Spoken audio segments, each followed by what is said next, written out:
Corbeil-Essonnes, la ville de l'industriel milliardaire Serge Dassault. Réélu maire l'an dernier, il risque de perdre son siège. Ses opposants l'accusent en effet d'avoir acheté des voix à coups d'enveloppe. Nicolas Escoulan avec Jean-Marc Philibert.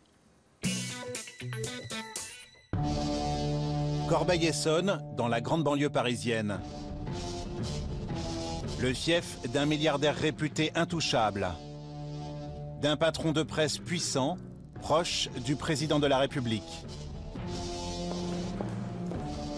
Serge Dassault, un homme qui pourrait pourtant bientôt perdre sa mairie. Monsieur Dassault, c'est votre dernier conseil municipal? Bon, rien, on verra. Est-ce que vous êtes inquiet par ce qui se passe avec le Conseil d'État? Il y a un mois, le rapporteur du Conseil d'État demande l'annulation de son élection l'année dernière par 170 voix d'avance. Vous êtes inquiet par le Conseil d'État ou pas? Je ne réponds pas. C'est une affaire qui ne me concerne pas. S'il vous plaît, merci. Serge Dassault plus contesté que jamais, notamment lors du dernier conseil municipal, début avril. Un conseil municipal, ça sert à discuter entre nous d'une délibération, de voir si on peut l'améliorer. Déjà, vous êtes un des rares maires à instituer un temps de parole avec une pendule comme ça. Laissez-nous au moins nos 5 minutes sans être interrompu. Et avec lui, 5 minutes, c'est 5 minutes. De la réalisation du projet sur mon conseil. Bien, il est terminé. Bien, écoutez, moi je peux... Comment ça, c'est pas le problème, monsieur le sénateur maire? C'est qui va le faire? Qui va le faire? Mais ça n'a rien à voir. Oh, arrêtez. On parle des associations, on parle pas du modem. Allons. 3 mirages. Non. Je ne peux pas parler, donc je n'en parle pas. Mais j'ai une pensée pour des élus qui, il y a un an, vous ont fait... C'est pas le moment. On ne peut pas en parler. C'est pas le moment. Il y a un climat délétère dans cette ville. Vous êtes dans une commune où Ségolène Royal a fait 60% à l'élection présidentielle et où Serge Dassault fait 51%, souvent dans les mêmes quartiers. Donc il y a quelque chose qui n'est pas sain dans cette ville. Le Conseil d'État dira maintenant dans quelques semaines ce que c'est exactement. Dans cette affaire, c'est parole contre parole. L'opposant communiste est menacé d'inéligibilité pour ses comptes de campagne. Au même moment, il rend public des vidéos tournées par son équipe.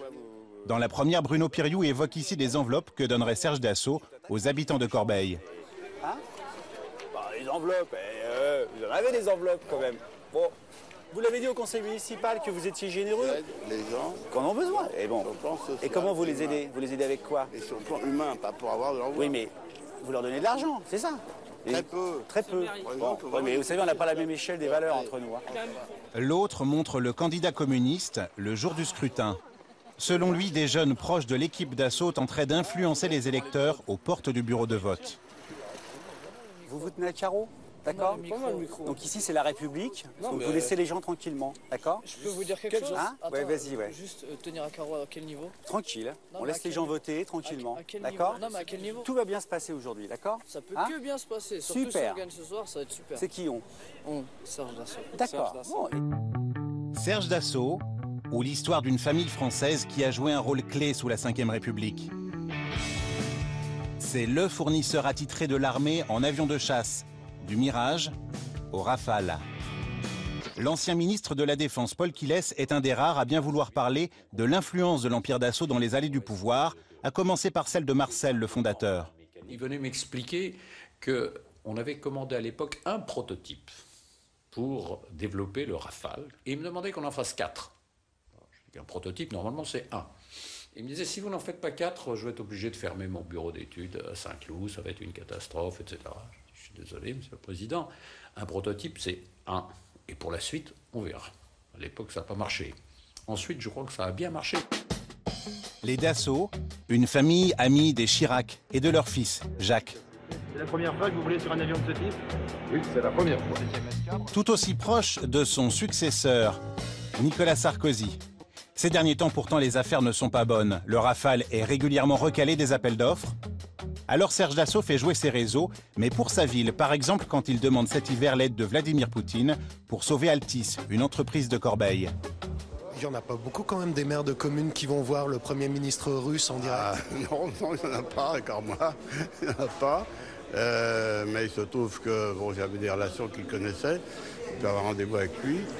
Et puis pour moi, cette opération c'est fondamental parce qu'il y a quand même 3000 personnes, 3000 emplois qui en dépendent. Cette proximité avec les puissants fait grincer des dents dans les milieux industriels.